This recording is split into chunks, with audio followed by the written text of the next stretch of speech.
Let's rewrite the cost of justice. Let's rewrite it. So, we are rewriting The Cost of Justice, one of our most beloved BurnCast books. Yeah, and, when we think about the rewrite, we try to pick the books that we've talked about that, had a little bit of potential to begin with, but just didn't reach it. Yeah. Well, sometimes, hardly any of the books really came anywhere close to reaching their intended mark. No. But the point is to reach deep down and figure out what can we actually utilize here. And in The Cost of Justice, there were a couple elements that, are interesting. I mean, we're always trying to look into different genres, and post-apocalypse was one that we have tried multiple times and failed. And this was as close as we could get, really, to the end result. So we've got some rules, we've got some ideas, and hopefully we'll come up with something rather splendid. Yeah, and hopefully the post-apocalyptic setting just gives us a nice little playground to make some fun stories out of. I'm going to have a lot of fun. So, we're going to give each other a couple rules today and one overarching rule for the show, which is to write the story in a single day. I'm going to cut down on the time it takes to write these things and see if that produces a little bit of creativity with a little bit of restriction.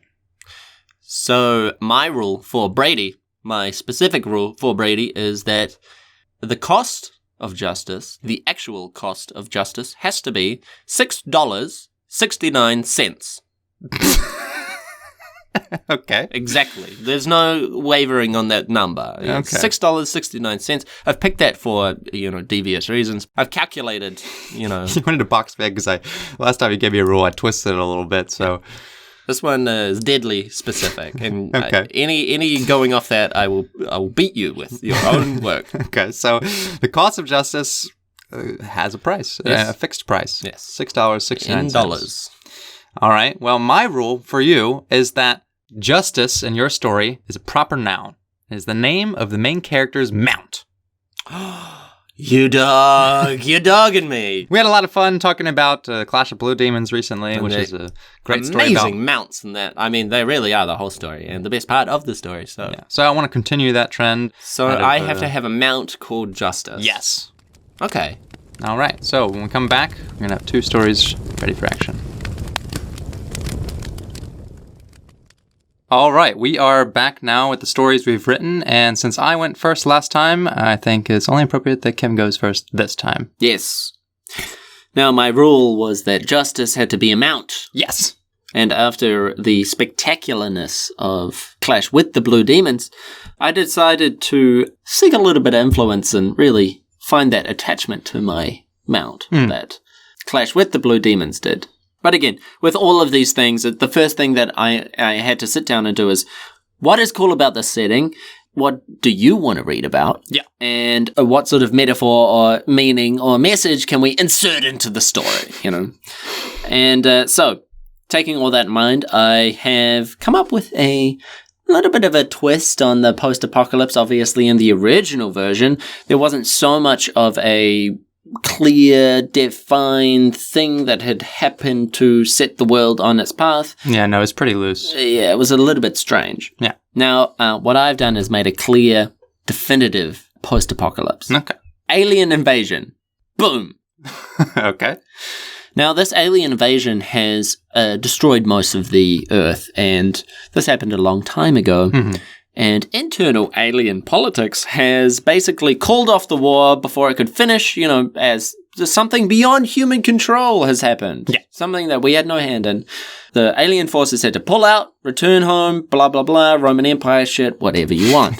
For sure. And then you have planet Earth, which is nearly destroyed, but not quite, and some various hidden alien sort of banditos that were like, no, we don't want to go back home. We're just going to desert the army or whatever else. Yeah. And just stay here and, do whatever we want. All right. Well, what kind of aliens are we talking here?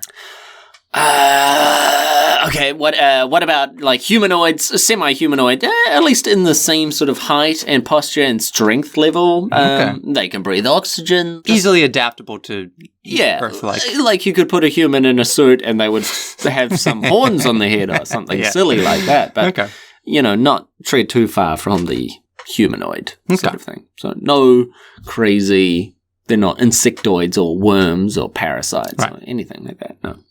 So we begin my story in Act 1 at a hard point called Salt Lick. Mm-hmm. Now, There are a few remaining cities and stuff like that about, and between those cities are hard points, in quotation marks. And this one is called Salt Lick. All right. And this is where we're introduced to our main character, Jess. And Jess is a little bit busy at the busy bar in the township or hard point of Salt Lick. Now, she's in a state. She's upset. She's drunk, perhaps. A mixture of the two. No, I'm reading my notes here and it says, she's in an alcoholic binge. She looks depressive and disorderly.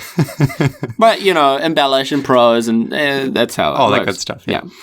The bartender, Kat, who you will remember from the previous story. I've taken her and put her in this one. Okay.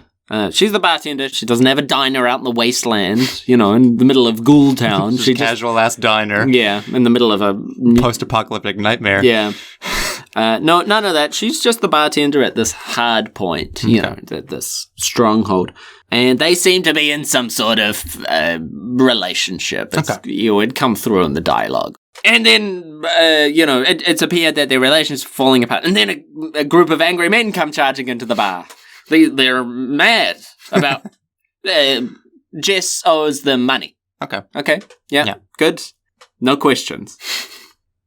And they're scraggly bandit types. They look like they're from out in the wasteland. Sure. And covered in dust and puke and blood. Post-apocalyptic stuff. Yeah, post-apocalyptic fluids. Now, she tries to get out of the bar. And she kind of sneaks out, maybe in like a Johnny Depp kind of way, sort of walking drunk and in the... Sort of goofy, whatever you want. And just demonstrates she's not like perhaps the most courageous. She's more of a underdog type character. But then she almost reaches safety. But then the group of men, sort of roll up to the bar because no one wants to talk to them. And they go to Kat, who is the love interest in the story. And they know something that she's like a friend of Jess. And they threaten her. So then Jess comes out of the thing. She has a little bit of courage there, even though she didn't really have it in the beginning. Yeah. And she says, if you want me, I'm here. And then she bolts out. They leave Kat alone and they boost out the door after her. They chase through the city or something, the hard point. And then they run outside the city and Jess scrambles up a pile of trash, like a big pile of trash, and jumps in the middle. Yes? Sort of like a metaphor for what we're doing, scrambling up a pile of trash to write a new story. Well, yeah, we're 6 feet deep in a pile of sewage trash. Yeah. So she's scrambling up, yeah, and then she jumps in the middle, and all the bandits sort of gather around. It's all a bit of you can sit in there and hide in your pile of trash. Yeah. But you got to come out at some time. They think they've got it covered. And then a slow rumble builds, and the pile of trash falls off what is rising out of it. Sort of structure of some kind, sort of a big mechanical machine. It's starting to make powerful, like humming power sounds, or whatever. I don't know. Yeah. It gets up and boom, all of a sudden, all the trash falls off, and you're left looking at a gigantic alien-looking, quadruped tank. Fuck yeah. And on the side of it, it says justice. Oh, shit. So, this is how I've incorporated your rule. Okay. Justice is Jess's mount, and it's like an alien tank. A giant, like a heavy, like a big cannon. It looks legit. Okay. And maybe imagine it's got some human machine guns strapped to the side of it, and it's just a beast. It's like a giant thing, and all the bandits, they piss off. They run. Yeah. They know they can't beat that shit. They're out of here, right? They Fuck just 'em. boost. Fuck them. That's Act 1. That's it. Yeah. It could sort of end, I guess, in Act 1. She walks back to town, still a little bit drunk and a little bit banged up. She's not. It was a rough escape. She's drunk driving this alien tank now. Yeah. She owes money, and she knows the men will be back. And she won't be able to get away every time. The tank is safe. The mount is awesome. It's kick-ass. Now, you said gigantic. The tank rose from the trash pile. Is it alive? No, she jumped in it. She found the hatch, and she piled trash on it to hide it. Okay, so it's like a pre-established mount. Yeah. Oh, yeah, of course, okay. Yeah. Now, Within Act 1, we would also learn about some background. Sure. Some background about Jess. And obviously we know the alien side of things. And humans hate aliens. They're disgusting creatures. Yeah, but they make great tanks. Yeah, but they do make great tanks. And most of the machinery, imagine District 9, fuck you, I stole that idea. It's all biocoded, so humans can't use alien stuff except for this particular tank. Now, her dad was a scientist, something or other, and he's gone missing. Okay. And went missing a long time ago. But this tank he managed to reverse engineer. And so Jess can operate it. But only she can. It's like wired to her DNA. Okay. Don't ask questions. We are moving on. And she visits Kat, but she won't speak to her. This is set up a little bit of, relationship turmoil. So it's like sort of like, do I choose my love or the tank? And the tank's hard to give up, I guess. I mean, if I had a super alien tank mech, I think I would find it pretty hard to give up as well. Yeah. So, and at the end of Act 1, an old friend of theirs, Cash. Cash. You remember him from the old story. Yeah, Cash is back. And he is a city policeman, I guess. It doesn't really matter his job because that's not relevant to my story. But he's a policeman in one of the cities. Yes, sure. One of the remaining cities. And he has a deal for Jess. 10,000 credits. 10,000 credits. 100,000 credits. It doesn't matter. The number is irrelevant. Yeah. To take a client to the Northern Territories to a hard point called Medicine Hat. Okay. Now, Medicine Hat is a real town in Alberta, in Canada. Okay. So we're getting some real life lore. Oh, yeah. I research all of the stuff I'm doing here. Yeah, it's very well thought out. It's taking a different path than the original author. Well, that path led only to disappointment. So, okay, and it's a great deal. It's a lot of money. Whatever.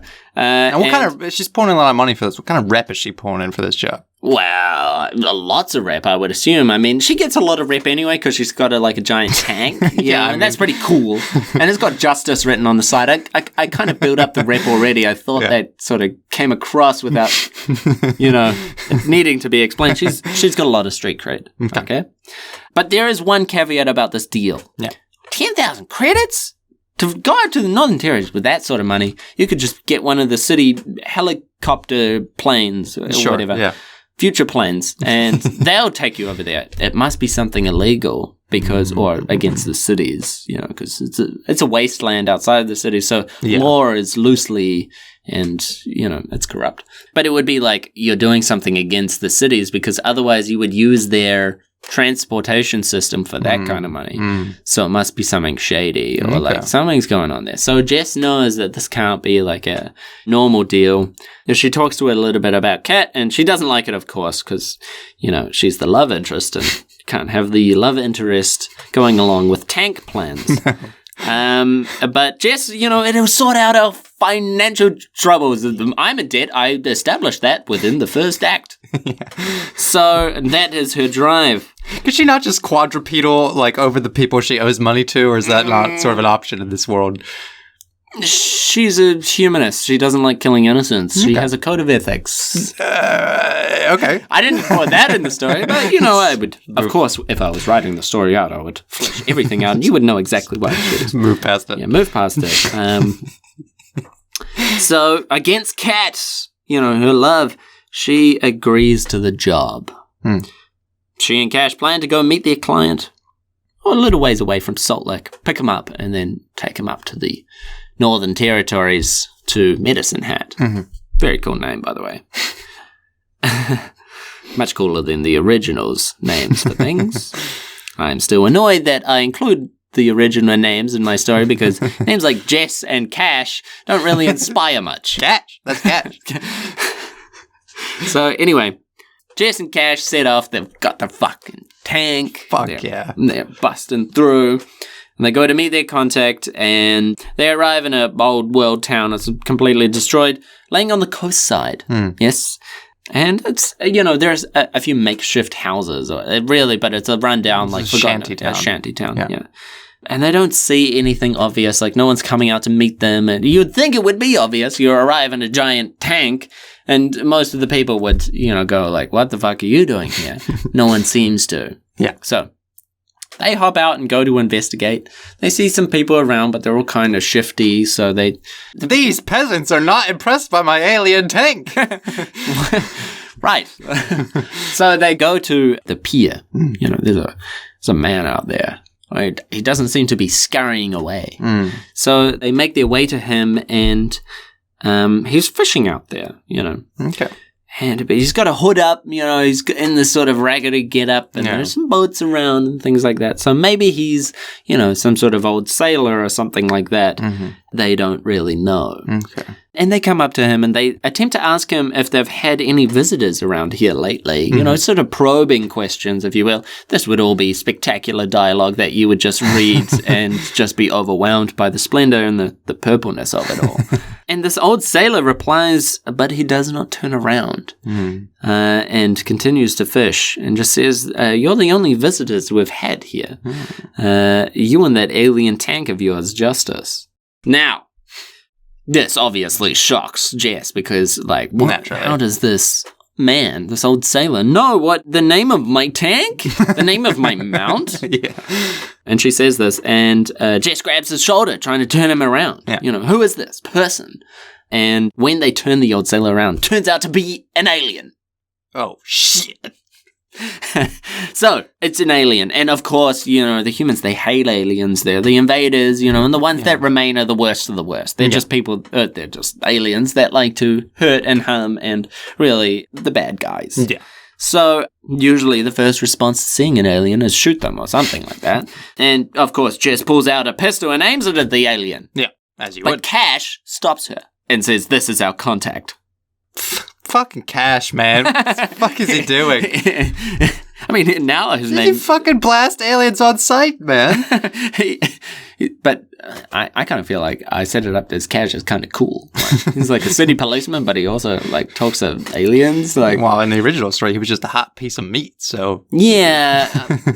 Just giving him anything else Why to do is is to it step always up. that story was corrupted by the fact that it was just oh my god, all these hunky guys around me, and I have to be pressed up against them all the time. Who can I get the main character to bang? Yeah, yeah. Now, is she gonna bang the alien? No. Okay. I'm just going to say that so that no one in the audience thinks that I'm completely crazy. Okay. No, there's no alien fucking or anything like that. It's a shame, really. Yeah, detriment to the whole story. An argument ensues, and Jess wants to know more about what he knows and what this alien knows and about what Cash knows. Well, what is going on here? This is a big thing now. And the alien then reveals that he knew Jess's father. Oh, shit.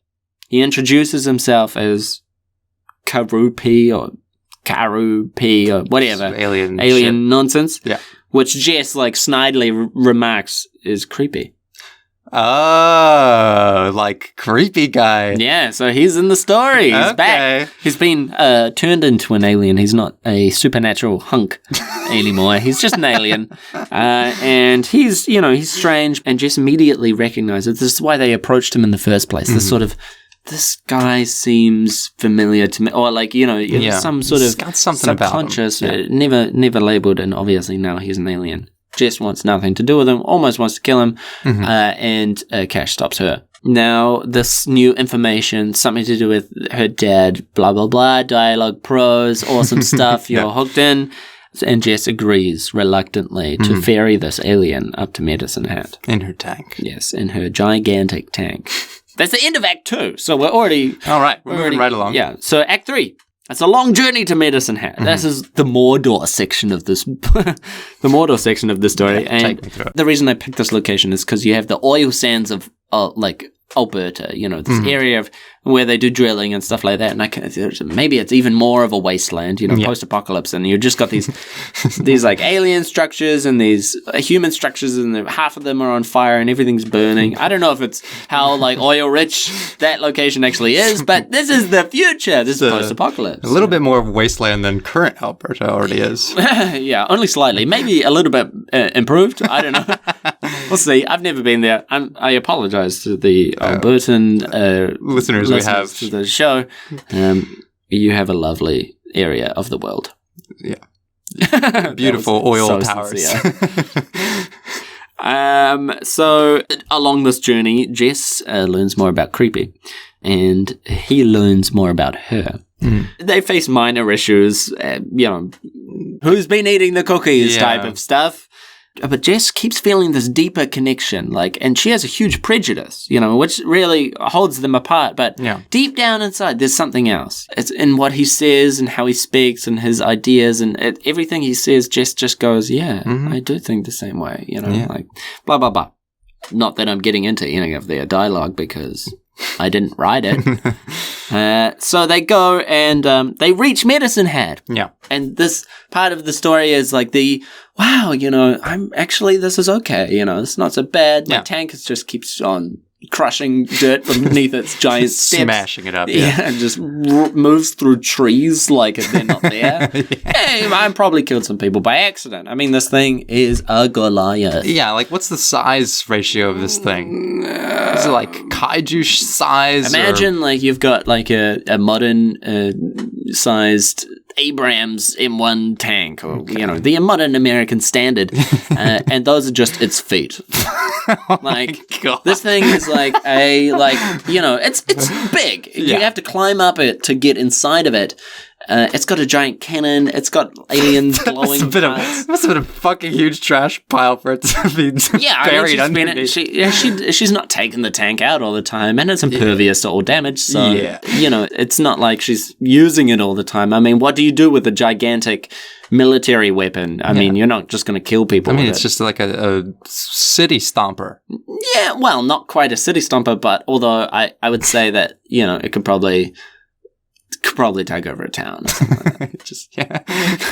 Now that I think about it, it probably kicks ass. All right. Anyway, it's called Justice. Fuck, it's pretty cool. Yeah.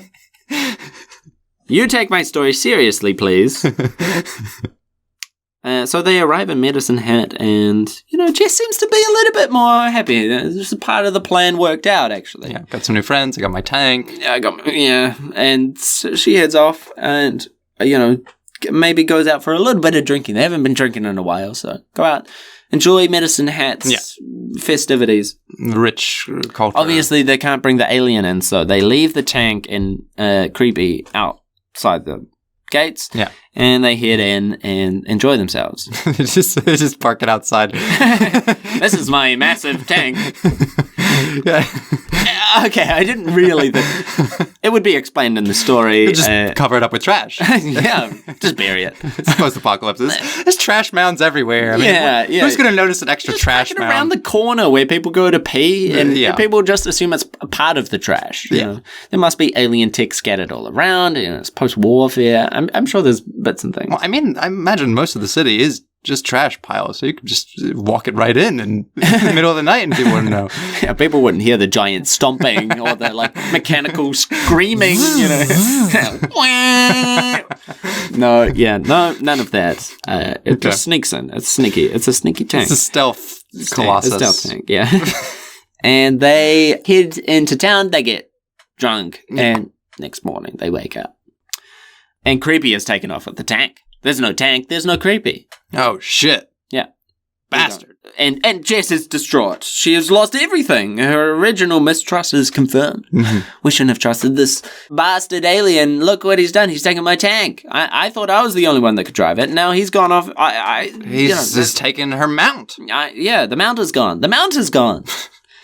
And they get into an argument. Jess and Cash get into an argument. This is where it's like, I should have never trusted you. It's all Cash's fault. Cash, you shouldn't come here and persuade me with your rhetoric to go on stupid missions with you to help aliens. Yeah.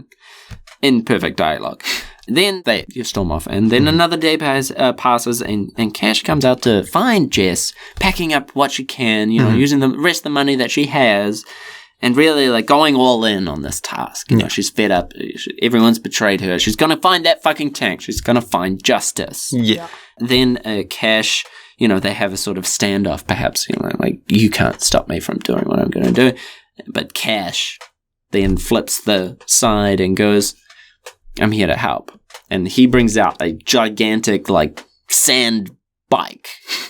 He just brings it out. he bought one with his money that he got from his job.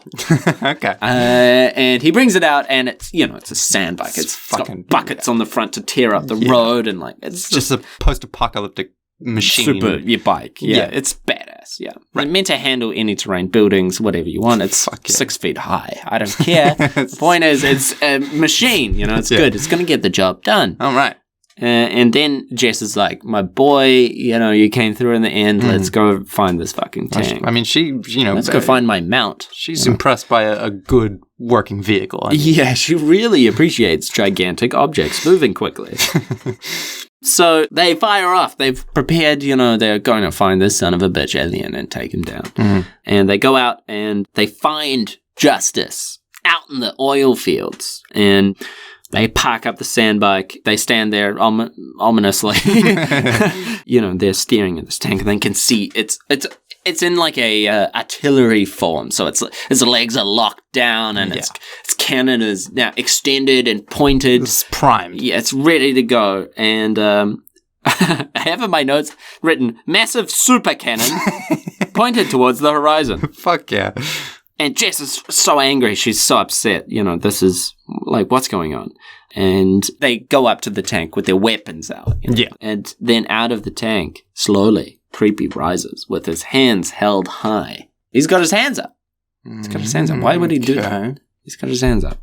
He says slowly, I loved you so dearly, Jess. I am so sorry I abandoned you. And then? And Jess finally realizes, even though he hasn't said it, but that alien is her dad. Oh, shit.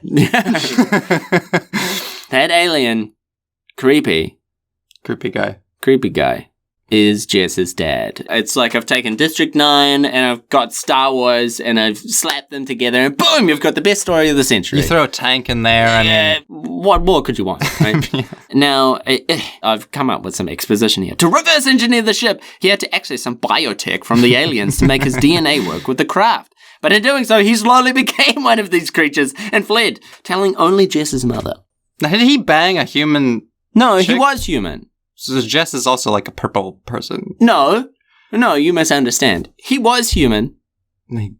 He had baby first. Yeah. Then he was studying tank. But to make his DNA work with the tank, he had to become an alien. He injected something into his DNA, but he didn't realize that it was going to turn him into an alien. Oh.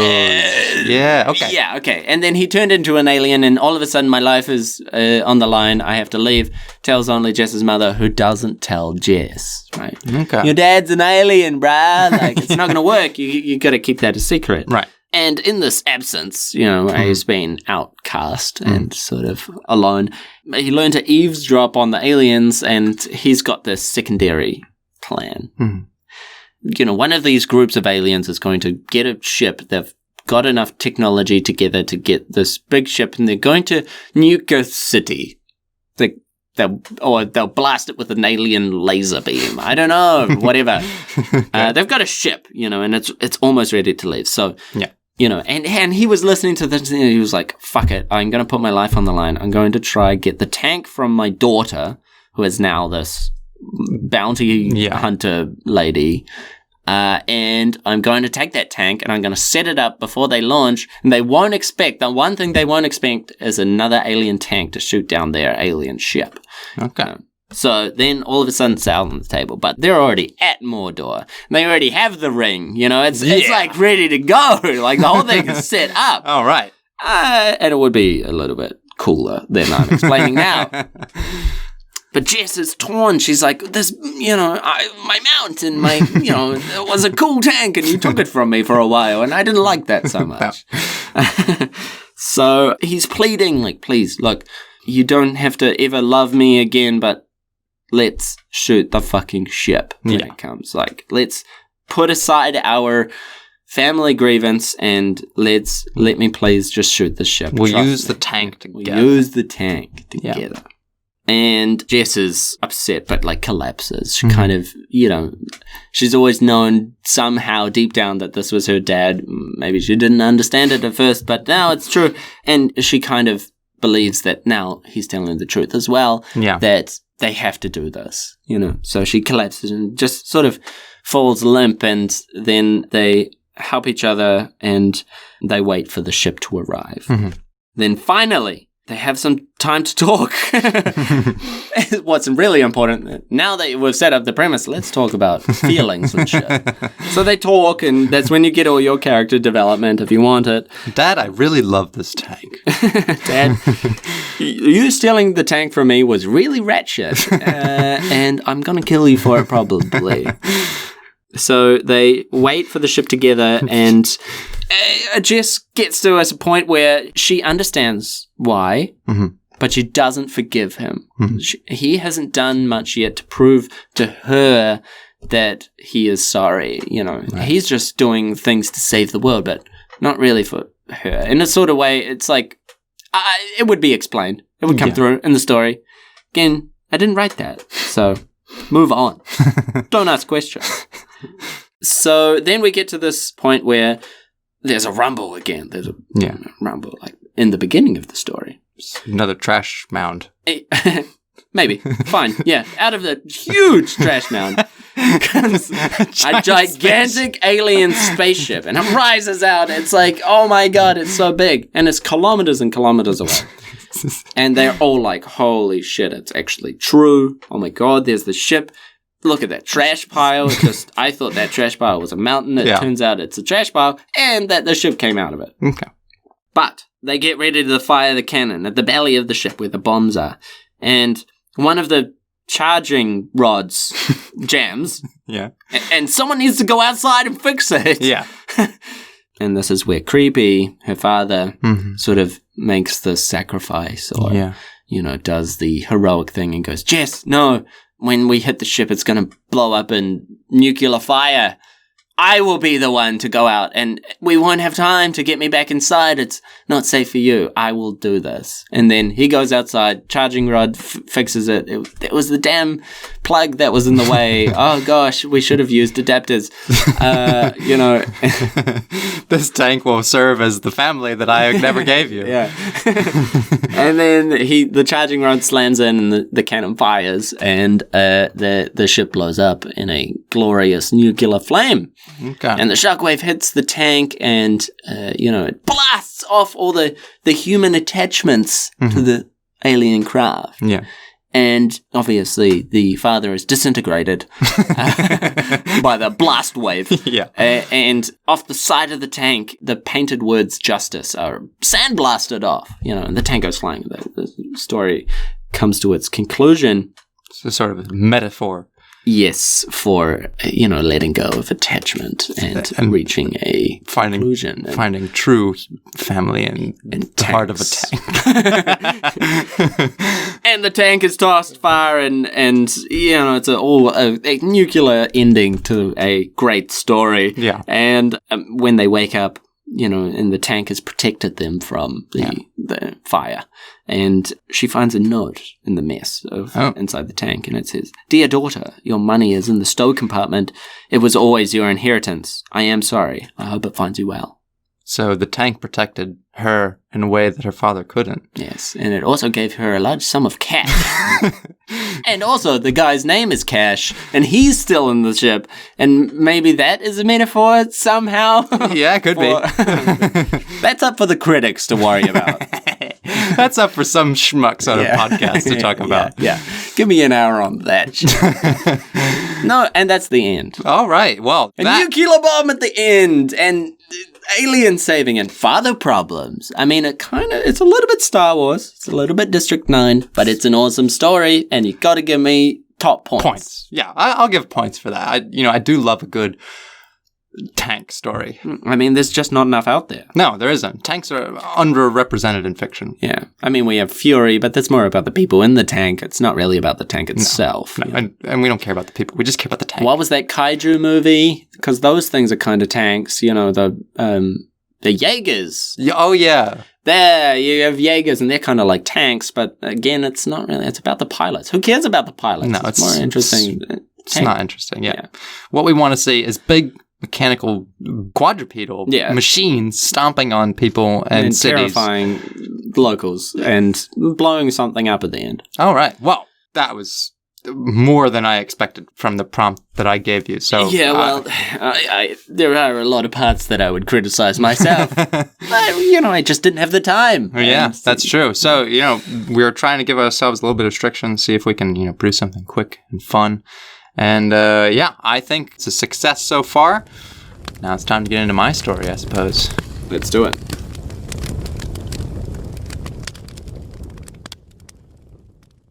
So, my story is surrounding the rule that the cost of justice is $6.69. No, I think that's a pretty good rule. I think it is a good rule as well. Now, I had a good time writing this story, but I will admit it was a challenging prompt to go with.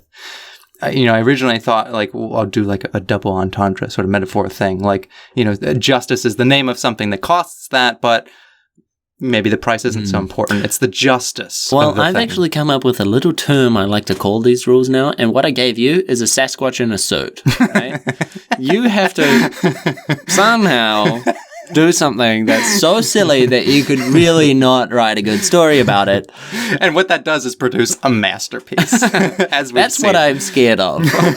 All right. What sort of masterpiece has justice going for $6.69? So, my story is called The Cost of Justice.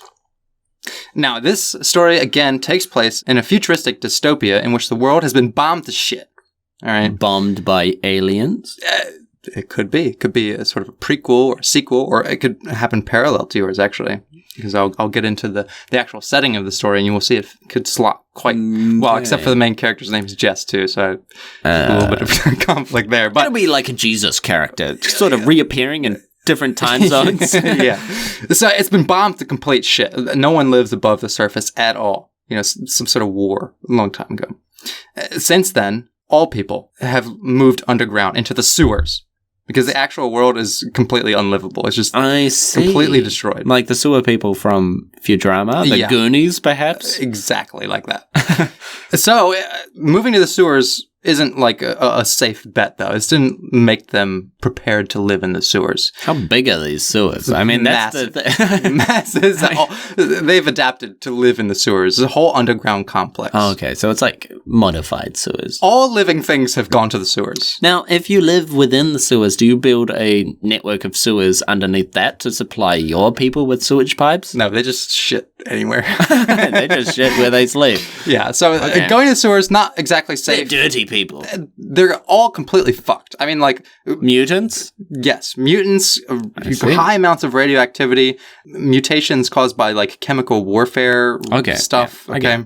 So, chemical weapons and all that stuff. Everybody's got some sort of weird mutation. Right? Okay. Now, when I say everyone, I'm mostly referring to humans. Because in addition to humans, which you also have over time, is other groups popping up in the sewers.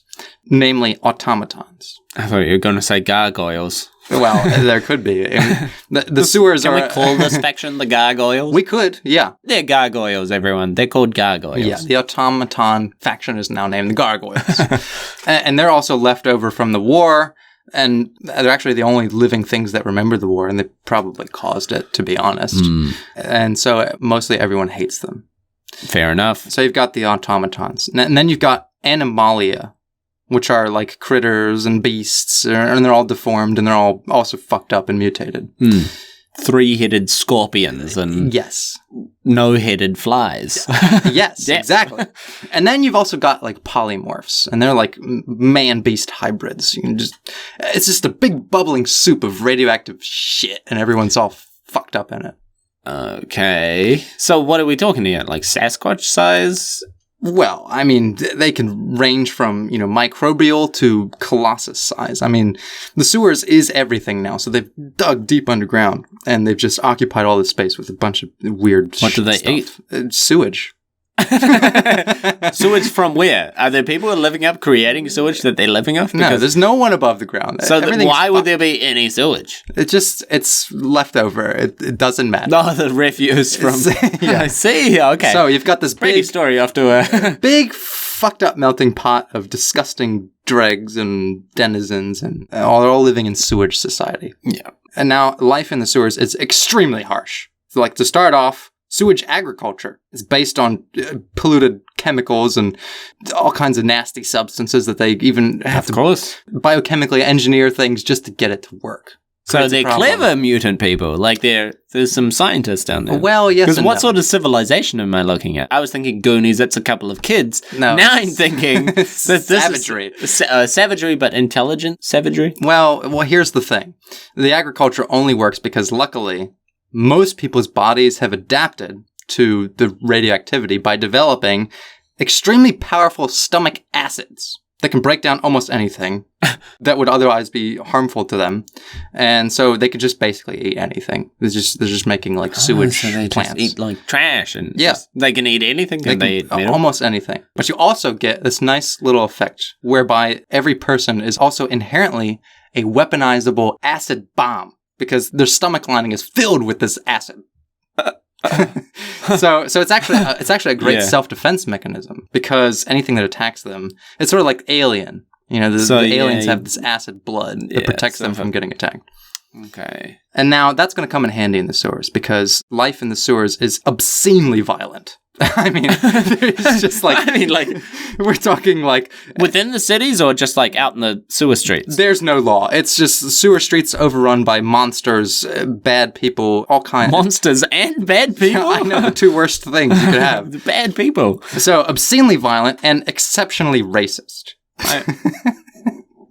So, you have... The certain kind of mutants do not like... other kinds of mutants. But I mean, everyone's got to be a one of a kind of anything, right? Well, what sort of racism are we talking about? Well, you're talking about like humanoids and Anomalia. They're in constant hostilities, right? It doesn't sound like racism. That's more like speciesism. Yeah, but they're kind of all mixed up in this weird thing where like Anomalia are half people and people are half animal and all this stuff. So Can they? Yeah. I mean, how do you get to this point without We'll have a scene on that. There'll be a scene in the story. Written out in full. So you got that. You've got that tension going on. Animals and humans not liking each other so much, but they're basically crossbreeding rapidly. Oh my God. No! So you've got that going on, but generally everyone hates the automatons, right? No one likes the gargoyles. No one likes the gargoyles. No one ever does. No one ever does. The problem is there's almost nothing they can do about that because they're like hardcore machines. Like, they're superior to all biological life forms. Yeah. So there's really nothing they can do. Now, because of the violence, the life expectancy of people down in the sewers is like an average of 20 years old.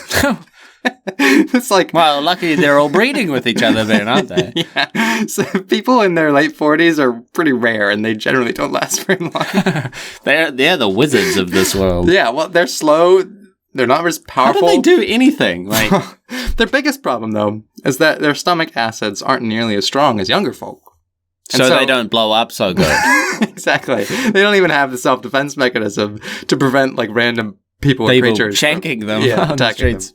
So the older you get, the more fucked you are down in the sewers, right? So then you've got the main character, Jess. Now, Jess is a humanoid. No, you say humanoid. She's not fully human? Sure. She's like... well, what are we talking about? Does she have a crossbreed with the... Thick. We'll leave that up to interpretation.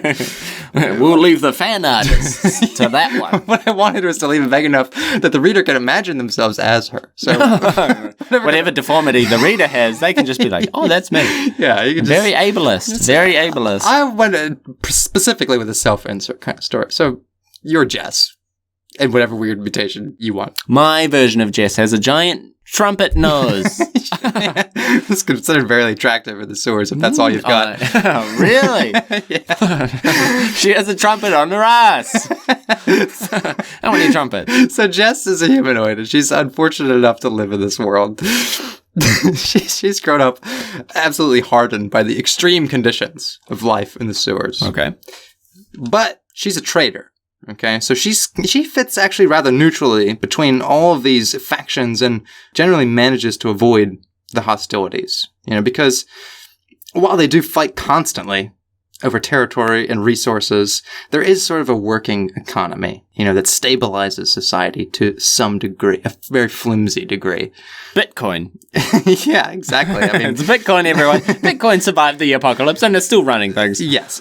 So if this Bitcoin is still relevant in the future while you're listening to this, invest heavily in it. Because in sewer life, you're going to need it. This is Jess's return to wealth through Bitcoin. So Jess finds herself at the center of this sewage economy. And she's passing goods and services between these groups that all generally hate each other. She's passing goods? Yeah. Services? What's she doing for these? She's like a courier, she's got a trumpet leg, so when they want to play a little concert, she hops around. Okay, all right. So in the first act, we'd see goods her... and services, yeah. In the first act, we'd see her doing some trading and showing off how fucked up and dangerous sewage life is. And she'd get a special kind of job from one of her regular contacts. This is a ghoulish, crocodilian, polymorph man. And she is tasked with delivering a collectible trading card from the hit series Subterranean Rangers, which is like an in-universe Western. Okay. And it's set in and produced within the sewers. This is like a sewage Western. Sewage Western? Yeah. Shit, that could describe some of the books we've looked at this season. Sewage Western? That's pretty good. Yeah. I've been struggling to find a good genre for the Brogan the Bounty Hunter, and Sewage Western kind of sums it up. Yeah, it does. This is really good. This is good stuff. Yeah. Man, we're really getting somewhere today. We're making some headway. So we've got Subterranean Rangers, Sewage Western. Now, it's extremely popular. As it should be, as it would be. The cast of characters is beloved by everyone. And now, namely, you've got an automaton in the show named Justice. Okay? And now, Jess is supposed to deliver a trading card of justice and collect the cash for it. The cost of which is $6.69. So there's the rule. The cost of justice, the collectible trading card, is $6.69. Yeah. Now, maybe you can see like his stats on the trading card or something like that. Yeah, it's kind of cool. He's high speed, high intellect, high strength. High sewage consumption rate. Yeah, I mean, robots are completely overpowered in this universe. They're OP. They body anyone. As all automatons can and should. But he's got one major vulnerability, which is the humanoid stomach acid and perhaps bites of certain larger deformed creatures. Serrated teeth or something. I don't know. So she gets this justice card. Yeah, sewage sharks. Sewage shark people. So she gets this justice card, and she's off to collect the cash. However, almost nothing in the sewers goes according to plan. It shouldn't. No. And as Jess heads towards her destination, she finds herself attacked and kidnapped by monstrous rats. As you would expect in the sewers. The canon is writing itself here, really. As all my stories As all your stories go. And now the rats take her to their lair, where she encounters the Rat King. I expected nothing less at this point. Now, the Rat King is a nasty bastard. Oh my god, it really is writing itself. This guy is a filthy... He's a piece of shit. He's the lowest in the sewers. He's in one sense he's the lowest, but he's actually at the top. He's at the top of the sewage food chain. Yeah. I mean, that's the thing about rats, okay? So, rats have always been in the sewers. They're in the sewers right now. People only came down there after the post-apocalypse, so the rats already got sort of a headway on the territory and the lifestyle. They set it up. Yeah, they basically created sewage life. They wrote the book on it. Mutant powers. I'm sure their IQ can only increase. I mean, humans have taken over their customs. They've taken theirs. They've got a king now. So they've entered feudalism. Yeah, they've experienced interspecies intercourse. Maybe that's opened their eyes to a lot of things. Yeah, and so the Rat King, while he's a real piece of shit, he also happens to be a big fan of Subterranean Rangers. Oh! So.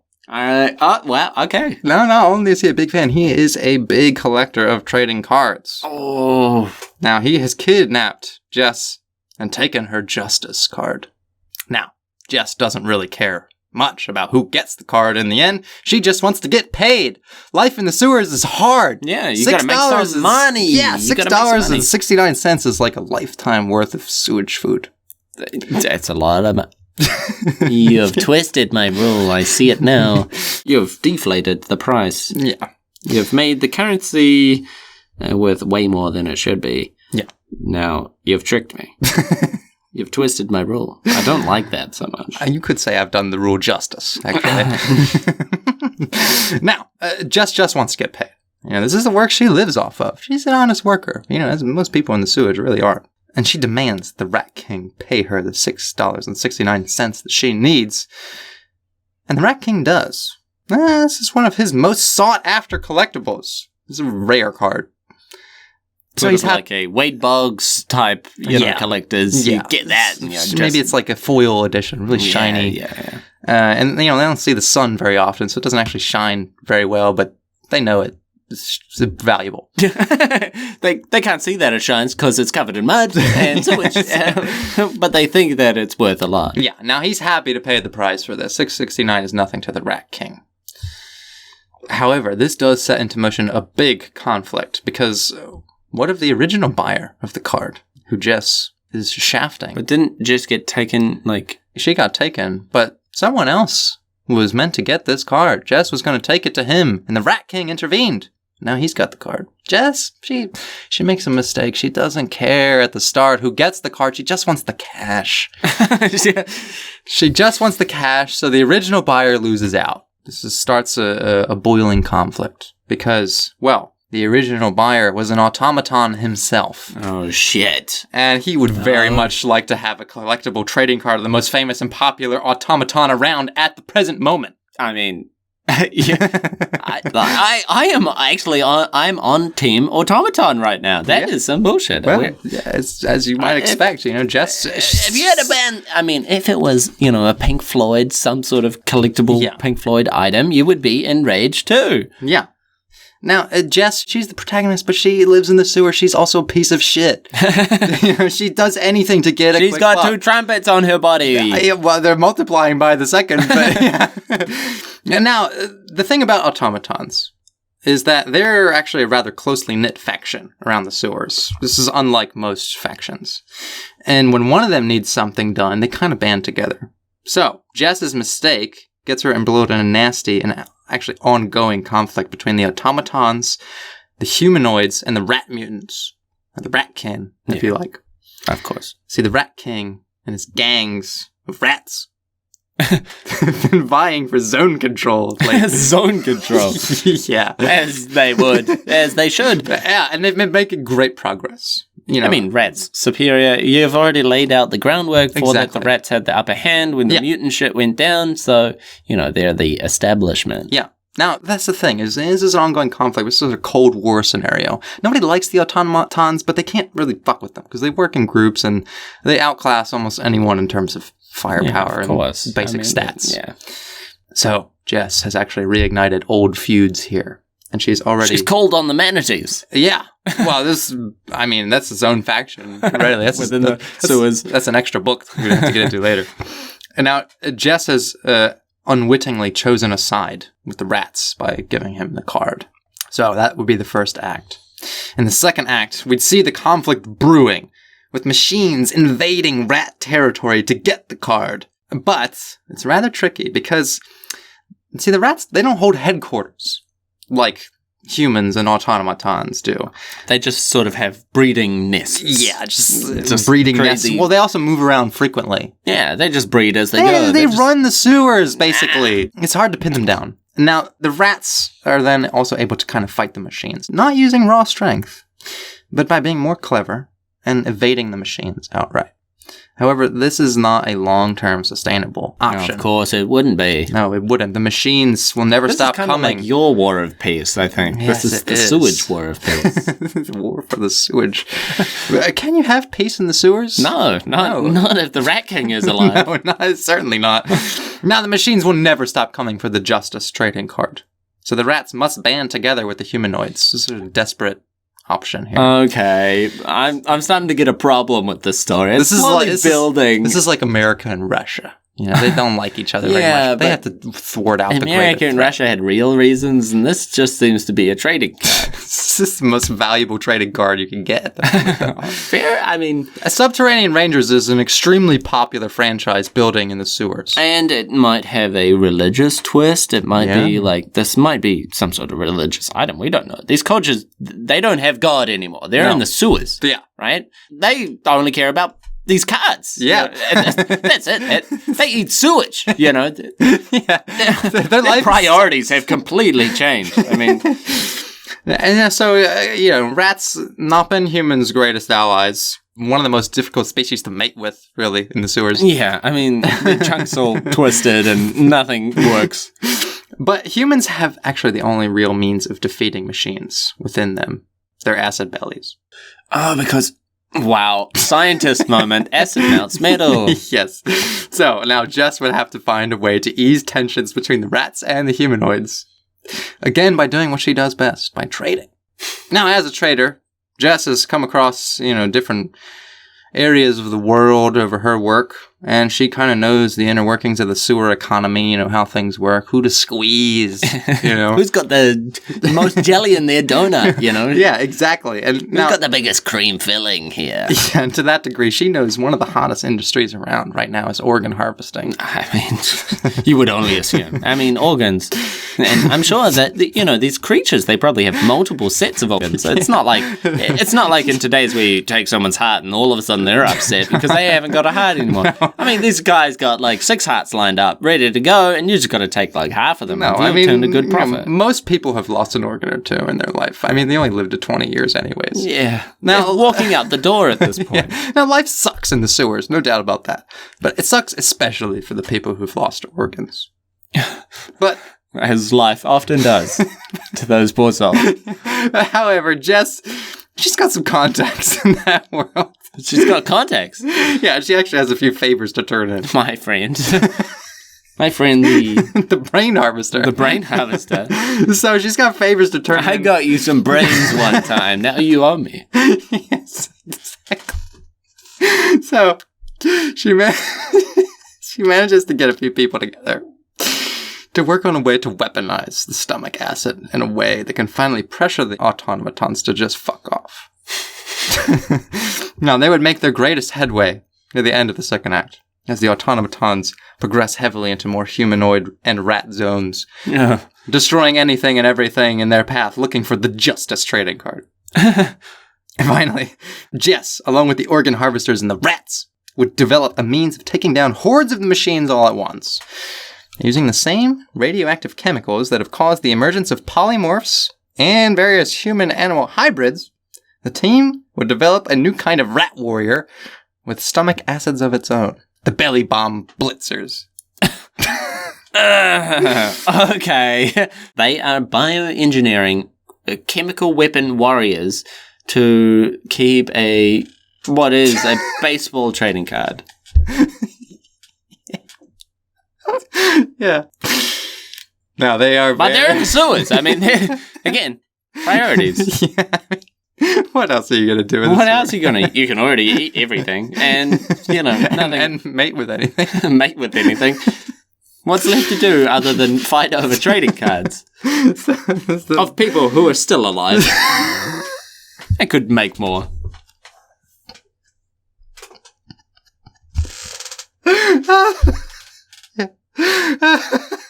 Yeah. That's where it's going. Now, the belly bomb blitzers can be widely and speedily produced and can easily overwhelm an automaton army with their increased numbers and small size before detonating and quickly breaking down anything caught within its range of impact. Okay, so that's what you get when you get blowing belly bombs. up belly hand grenade type creatures. Made of rats. Made of rats, yeah. Now, the Rat King doesn't give a fuck about the loss of rat life. No, why would he? I mean, so he made them. So humans, for a war. You wouldn't care about the shells he fired. His collection is top priority here. And now the humans finally have a way to get the automatons to leave them alone. The final act would see this new pair and promising technique put to astonishing effect. as the automatons are driven back to their corners of the sewer and their numbers dwindle to a negligible amount. Eradicated to the point of non-existence. Yes. By rats that explode. However, the relationship between humanoid and ratkin that has developed throughout the story becomes a new issue of its own. Imagine the team-up of Russia and America during the Second World War, again, and the tenuous relationship that followed as the two realized that they each present a more dangerous threat to one another than the powerful faction they just obliterated together. So, the battle between the ratkin and the humanoids kicks off almost immediately. The rats now have thousands of stomach acid-infused belly bombs at their disposal, and the humanoids' only viable self-defense mechanism is now completely ineffective. There is no use defending against something that kamikazes you and uses the same weapon anyways. What do the humans do? So, in the final scenes, Jess is once more caught in a bind. She knows the humanoids stand no significant chance at defeating the Rat King on terms of warfare. They don't sound like they do have that at all. I mean, it sounds like they're on their last leg. Last tuba leg, if you will. So, she taps into her only known skill and the only known desire of the Rat King, which is building the most complete subterranean Rangers card collection in the entire sewer systems. Luckily, she has managed to claim the automaton's collection, who is the original buyer of the Justice card once he's defeated. So she's got a full collection of subterranean Rangers cards. I see. Yeah. And is able to barter with the Rat King to stay his assault on the humanoids by giving him all the cards. This is a temporary solution, however. Okay, because I thought you were going to say the end there, and I was no, going to be like, well, you phoned that one in. This is a temporary solution. All right, everyone, I got the solution. Let's give the ring to Sauron. Yeah. So, this is a temporary solution, but she does manage to suspend the conflict for now. Okay? With the automatons gone, a major player has been put to rest in the fight for sewer dominance. But the binds of peace are loosely tied. Someday soon, Jess may have to once again make decisions that will decide the fate of life in the underground. The end. Oh! There you have it. The cost of just $6.69. Yeah, well, I mean, yeah. Yep. Okay. I don't know what I expected, and you did the best you could. You didn't expect sewage rats with acid bombs? It's a lot more fun to hear about than the original. Yeah. And no, I gotta say, I was strapped in for most of it. It was extravagant and outrageous and hilarious. So, cost of justice. The original, put it in the trash. Put it in a trash pile. Put it in a trash pile that is actually just a disguise for a giant tank. Yeah, and these stories, they could take place in the same timeline if you like. Or you could throw that book into the sewers, where it could get wrapped up in a animal would mate with it and create a sort of book person. Okay. All right. That's what happens in this universe. Yeah. So, let us know what you thought of these stories. And let us know what you'd like us to rewrite next time. Yeah, and, if you want to leave a rating for these books, and we'll start counting up any ratings we get, so, rate it out of 10 and give the obvious 10 to we've been collecting points for the last couple of rewrites, and I think that, the tally is pretty clear so far. I mean... Well, it's clear in... War of Dreams, that gets 10 points alone. Okay, I see where the disagreement is now.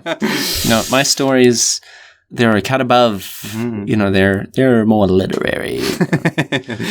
The prose is more purple, and the idea is more flamboyant and exciting. And your books are more of the kind that would show up on our show. Yeah. The last things on the list of scholastic books.